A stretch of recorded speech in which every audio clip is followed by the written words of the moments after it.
আল্লাহ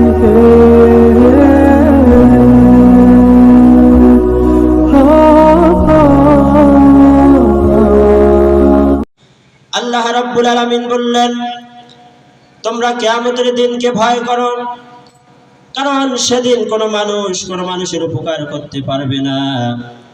মা তার সন্তানের উপকার করতে পারবে না, সন্তান মায়ের উপকার করতে পারবে না, স্বামী তার স্ত্রীর উপকার করতে পারবে না, স্ত্রী তার স্বামীর উপকার করতে পারবে না। শুধু তাই নয়, সন্তান যখন কিয়ামতের দিন বিপদগ্রস্ত হয়ে মায়ের কাছে যাবে, মাকে গিয়ে বলবে, মা, দুনিয়ায় তুমি আমার জন্য কত কষ্ট করেছো, 10 মাস 10 দিন আমাকে গর্ভে ধারণ করে রেখেছো, 2টি বছর আমাকে দুধ পান করিয়েছো। মাগো, আজকে অনেক বিপদের মধ্যে পড়ে গেছি, আমাকে পারলে একটু সাহায্য করো। এই কথা বলার সঙ্গে সঙ্গে মা সন্তান থেকে দৌড় দিয়ে পালিয়ে যাবে। আল্লাহ রাব্বুল আলামিন বলেন, ইয়াউমা ইয়াফিরুল মারউ মিন আখিহি ওয়া উম্মিহি ওয়া আবিহি ওয়া সাহিবাতিহি ওয়া বানিহি। জোরে বলি আল্লাহু আকবার। রাব্বুল আলামিন বললেন, সর্বপ্রথম বান্দা যখন কিয়ামতের দিন বিপদের মধ্যে পড়বে, তার ভাইয়ের কাছে যাবে, ভাই বলবে, আমি তোমাকে চিনি না। ভাই তার থেকে দৌড় দিয়ে পালিয়ে যাবে। এরপরে মায়ের কাছে গেলে মা পালিয়ে যাবে, বাবা পালিয়ে যাবে, বাবা মায়ের থেকে সন্তানগুলো পালিয়ে যাবে, স্বামী থেকে স্ত্রী, স্ত্রী থেকে স্বামী সেদিন পালিয়ে যাবে। এই যে আপন মানুষগুলো সেদিন কিয়ামতের দিন আপন থেকে পালিয়ে যাবে, ভয়ে পালিয়ে যাবে, অস্বীকার করবে যে তুমি কে, তোমাকে অত আমি চিনি না। মা সন্তানকে অস্বীকার করবে। কিয়ামতের দিনের সূচনাটা কিভাবে হবে? আল্লাহ তাআলা রাব্বুল আলামিন কিয়ামতের দিনের সূচনা শুরু করবেন হযরত ইসরাফিল আলাইহিস সালামের একটা সিংহার ফুৎকারের মাধ্যমে। আল্লাহ রাব্বুল আলামিন অগণিত ফেরেশতা সৃষ্টি করেছেন, তার মধ্যে 4 জন ফেরেশতা হলো মাশহুর প্রসিদ্ধ ফেরেশতা। এর মধ্যে একজন ফেরেশতার নাম হলো হযরত ইসরাফিল আলাইহিস সালাম। কি নাম? আল্লাহ রাব্বুল আলামিন যেদিন থেকে হযরত ইসরাফিল আলাইহিস সালামকে সৃষ্টি করেছেন, ইসরাফিল আলাইহিস সালাম যেদিন থেকে সৃষ্টি হয়েছেন, সেদিন থেকে তার ঠোঁটের মধ্যে 2 ঠোঁটের মাঝখানে একটা বাঁশি নিয়ে দাঁড়িয়ে আছেন। তার 2 ঠোঁটের মাঝখানে একটি বাঁশি নিয়ে দাঁড়িয়ে আছেন। আল্লাহ রাব্বুল আলামিনের দিকে তাকিয়ে আছেন, কখন আল্লাহ অর্ডার করবে আর ইসরাফিল আলাইহিস সালাম তার সিংহার মধ্যে ফু দিয়ে দিবে। Just waiting for green signal. Israfil আলাইহিস সালাম তার ঠোঁটের মধ্যে বাঁশি নিয়ে আল্লাহ তাআলার দিকে তাকিয়ে আছে, আল্লাহ কখন আদেশ করবে আর তিনি কখন সেই সিংহার মধ্যে ফু দিবে। ইসরাফিল আলাইহিস সালাম যখন প্রথম সিংহায় ফু দিবে, তার ফুৎকারের আওয়াজটা এত কঠিন হবে, এত ভয়ঙ্কর হবে, সেই ফুৎকারের আওয়াজের কারণে জমিনের মধ্যে ভূমিকম্প তৈরি হয়ে যাবে, আসমানটা ভেঙে চূর্ণ বিচূর্ণ হয়ে যাবে, পাহাড় পর্বতগুলো তুলার মতো উঠতে থাকবে, পৃথিবীর বড় বড় টাওয়ারগুলো ভেঙে চূর্ণ বিচূর্ণ হয়ে যাবে। এভাবে আল্লাহ রাব্বুল আলামিন কিয়ামতের সূচনা করবেন ইসরাফিলের প্রথম ফুৎকারের মাধ্যমে। এরপরে আল্লাহ রাব্বুল আলামিন ইসরাফিলকে বলবে, ইসরাফিল, এবার তোমার দ্বিতীয় ফুৎকার দাও। এবার ইসরাফিল যখন দ্বিতীয় ফুৎকার দিবে, সমস্ত প্রাণীগুলো মৃত্যুবরণ করবে। এরপরে রাব্বুল আলামিন ইসরাফিলকে বলবে, এবার তোমার তৃতীয় ফুৎকারটা দাও। তৃতীয় ফুৎকার দেওয়ার সঙ্গে সঙ্গে আল্লাহ রাব্বুল আলামিন সমস্ত মানুষগুলো কবর থেকে জিন্দা করবেন। যাকে যে অবস্থায় কবরের মধ্যে দাফন করা হয়েছিল, শত শত বছরের পুরনো কবর থেকে মানুষগুলো আবার জীবিত হয়ে বের হয়ে যাবে কবর থেকে। বলি সুবহানাল্লাহ। মিনহা খালাকনাকুম ওয়া ফিহা নুঈদুকুম ওয়া মিনহা নুখরিজুকুম তারাতান উখরা। আল্লাহ রাব্বুল আলামিন বললেন, বান্দারে, তোমাকে যে মাটি দ্বারা আমি সৃষ্টি করেছি, সেই মাটির মধ্যে তোমাকে কবরস্থ করা হয়েছে, আবার আজকে তোমাদেরকে সেই মাটি থেকে আবার বের করা হলো। কিসের জন্য বের করা হলো? তারাতান উখরা, তোমাদেরকে একত্রিত করা হলো হিসাবের জন্য। তাহলে আমাদের সামনে হিসাব আছে কিনা? আমাদের সকলকে হিসাবের কাঠগড়ায় দাঁড়াতে হবে, কথা বলেন ঠিক কিনা? এরপরে রব্বুল আলামিন হাসরের ময়দান কায়েম করবেন। হাসরের ময়দানে রব্বুল আলামিন আদালত কায়েম করবে, তবে আল্লাহ তাআলার আদালত হবে ইনসাফের আদালত, দুনিয়ার আদালতের মতো নয়। দুনিয়ার আদালত হলো টাকা হলে দুনিয়ার আদালতের বিচার পাল্টিয়ে যায়, ক্ষমতার কারণে দুনিয়ার আদালতের নিয়ম পাল্টিয়ে যায়। যারা প্রভাবশালী তারা দুনিয়ার আদালতের মধ্যে বেঁচে যায়। দুনিয়ার আদালতের মধ্যে অনেক অপরাধী মানুষ ছাড়া পেয়ে যায়। দুনিয়ার আদালতের মধ্যে নিরপরাধ মানুষের ফাঁসি হয়ে যায়, জেল হয়ে যায়। কিন্তু আল্লাহ তাআলার আদালতের মধ্যে কেউ ছাড় পাবে না। প্রত্যেকটা কাজের পুঙ্খানু হিসাব দেওয়া লাগবে। কথা বলেন ঠিক কিনা? فمن يعمل مثقال ذرة خيرا يره ومن يعمل مثقال ذرة شرا يره। আল্লাহ তাআলা বলেন, বান্দারে যারা পরিমাণ ভালো কাজ নিয়ে যদি তুমি আমার সামনে দাঁড়াও, সেটার প্রতিফল আমি আল্লাহ তাআলা দিয়ে দিব। আর যদি যারা পরিমাণ খারাপ কাজ নিয়ে আমার সামনে দাঁড়াও, সেটারও প্রতিফল আমি আল্লাহ তোমাকে দিয়ে দিব। কথা বলেন ঠিক কিনা? আল্লাহ রাব্বুল আলামিন যখন ইনসাফের আদালত কায়েম করবেন, আদালতের মধ্যে সমস্ত মানুষগুলোকে দাঁড় করানো হবে, সমস্ত অপরাধীগুলোকে সেদিন বিচারের কাঠগড়ায় দাঁড় করানো হবে। যেই সমস্ত মানুষগুলো, যেই সমস্ত বিচারকগুলা নিরাপদ আলেমদেরকে কলমের খোঁচা দিয়ে তাদেরকে জেল খাটিয়েছে, ফাঁসি দিয়েছে, তাদের সেই সমস্ত বিচারকদেরকেও সেদিন আল্লাহর বিচারকের কাঠগড়ায় দাঁড় হতে হবে। কথা বলেন ঠিক কিনা? আল্লাহ রাব্বুল আলামিন তখন সেই অপরাধী মানুষগুলোকে বলবে, বান্দারে কেন দুনিয়ার মধ্যে ঘুষ খেয়েছিলি, কেন দুনিয়ার মধ্যে সুদ খেয়েছিলি, কেন দুনিয়ার মধ্যে জিনা করেছিলি, এরকম অপরাধগুলির কথা যখন আল্লাহ তাআলা বলবে, সঙ্গে সঙ্গে নাফরমানগুলা অস্বীকার করে ফেলবে, আল্লাহ আমি এই কাজটা করি নাই। নাফরমানরা এত খারাপ, তারা সেদিন আল্লাহর সামনে দাঁড়িয়ে মিথ্যা কথা বলা বাদ দিবে না। তারা আল্লাহকে বলবে, রব্বুল আলামিন আপনি যে যে অপরাধগুলির কথা বললেন এগুলো একটাও আমি করি নাই। এই কথাগুলি বলার সঙ্গে সঙ্গে আল্লাহ রাব্বুল আলামিন বলবেন, বান্দারা আমি জানি তুমি নিজের অপরাধকে অস্বীকার করবা, এজন্য আমি আল্লাহ তাআলা এত বোকা নই, তোমার জন্য সাক্ষী প্রস্তুত করে রেখেছি। বলি সুবহানাল্লাহ।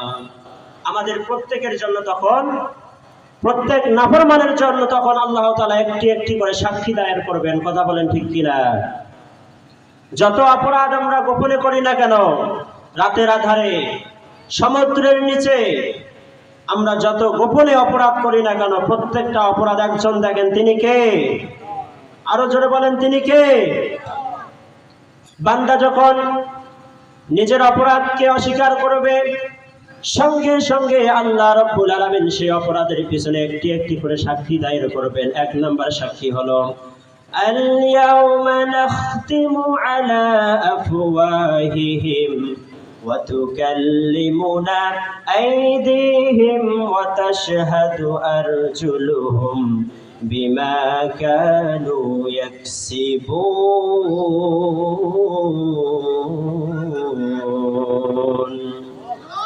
আল্লাহ রাব্বুল আলামিন সূরাতুল ইয়াসিনের মধ্যে বলেন, এক নম্বর সাক্ষীটার কথা আল্লাহ তাআলা বলেন, বান্দা সেদিন কিয়ামতের দিন তোর মুখের মধ্যে আমি আল্লাহ তাআলা মোহর মেরে দিব, ফলে তুই কথা বলতে পারবি না।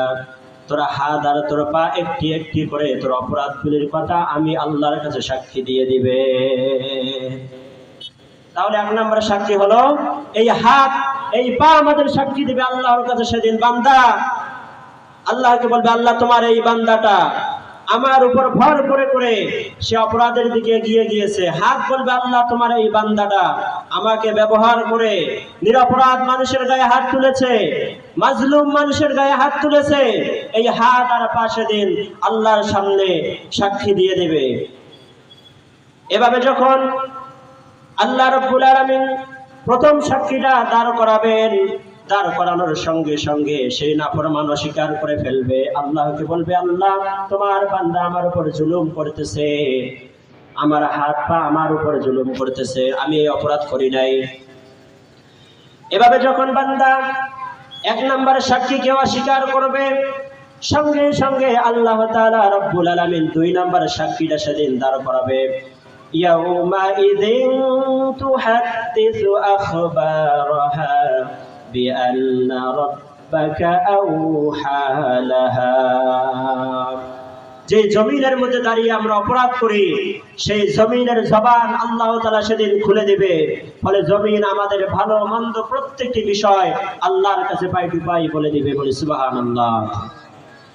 এক নম্বর সাক্ষী আমাদের হাত পা, দুই নম্বর সাক্ষী হলো জমিন। এভাবে যখন দুইটি সাক্ষী আল্লাহ তাআলা আমাদের গুনার পিছনে দাঁড় করাবে, সঙ্গে সঙ্গে নাফরমান বলবে আল্লাহ জমিনটাও মিথ্যা কথা বলতেছে। নাউজুবিল্লাহ বলি। নাফরমানরা কত ভয়ঙ্কর, তারা আল্লাহর সামনে দাঁড়িয়ে তারা নির্দ্বিধায় মিথ্যা কথা বলে যাবে। তারা মনে করবে হয়তোবা দুনিয়ার মধ্যে যেভাবে মিথ্যা কথা বলে পার পেয়ে গেছে, আজকেও বুঝি মিথ্যা কথা বলে আমরা পার পেয়ে যেতে পারবো, কিন্তু সেদিন আর পার পাইতে পারবে না। এরপরে রব্বুল আলামিন তিন নম্বর সাক্ষীটা দায়ের করাবেন। তিন নম্বর সাক্ষীটা হলো আল্লাহ রব্বুল আলামিন যেদিন থেকে আমাদেরকে সৃষ্টি করেছেন সেদিন থেকে আমাদের দুই কাঁধের মধ্যে দুইজন ফেরেশতা দিয়ে দিয়েছেন। কিরামান কাতিবিনা ইয়ালামুনা মা তাফআলুন।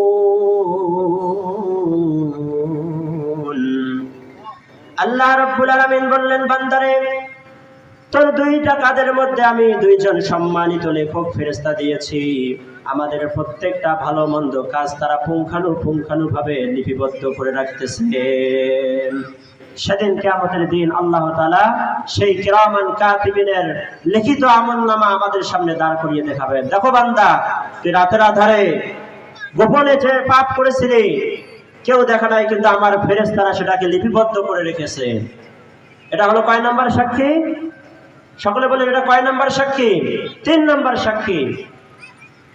এরপরে রব্বুল আলামিন তিন নাম্বার সাক্ষী দাঁড় করাবার পরে বান্দা যখন মেনে নিতে চাবে না, নিজের অপরাধকে স্বীকার করতে চাইবে না, এরপরে কিয়ামতের দিন আল্লাহ তাআলা চার নাম্বার সাক্ষীটা দায়ের করবে।